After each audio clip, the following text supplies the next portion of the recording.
নমস্কার বন্ধুরা, কেমন আছেন সকলে? আশা করি ভালো আছেন। অঙ্কনা ডেইলি লাইফস্টাইলের নতুন আরও একটি মিনি ব্লগে আপনাদের সবাইকে জানাই স্বাগত। সকাল 7টা বাজে, আদিত্যকে টিউশনে ছেড়ে দিয়েছে। সবার আগে যে কাজটি করব সেটা হচ্ছে আমার বেডরুমটাকে সুন্দর করে ক্লিন করা এবং পরিষ্কার করা। আর এটার জন্য কিন্তু সবথেকে বড় যে কাজটি সেটা হচ্ছে আমাদের বিছানা কাঁথাগুলোকে সুন্দর করে গুছিয়ে রাখা। আর শীতকালের বিছানা কাঁথা একটু তো এলোমেলো হবেই। একটু এলোমেলো বলতে কম্বলগুলো যা ভারী ভারী, এগুলো কিন্তু ভাঁজ করতে বড় কষ্ট হয়।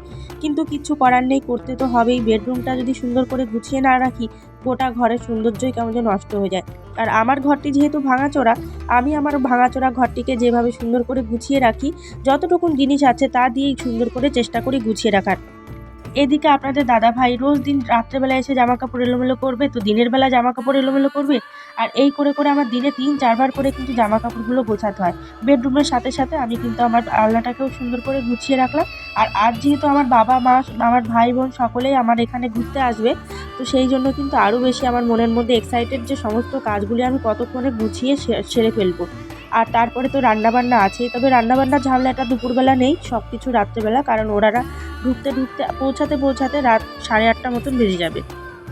আমি ও ঘরটা গুছিয়ে রেখে এখন সোজা চলে এসেছি এই রুমটাতে। এই রুমটাতে এলোমেলো হওয়ার একটাই কারণ, আমার ছেলে এসে এই ঘরে খেলাধুলা করে, সেই জন্য কিন্তু এই ঘরের বেডরুমটা আমার সুন্দর করে সবসময় গুছিয়ে রাখতে হয়।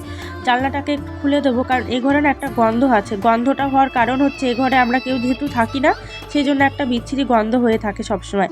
এই জন্য জানলাটাকে খুলে দিয়ে আমি কিন্তু সোজা চলে এসেছি এই যে বাইরেটা ঝাড় দিতে। আর এখন কিন্তু বাইরেটা ঝাড় দিয়ে নিলাম। যাই হোক, মিনি ব্লগটি তোমাদের কেমন লাগলো জানাবে।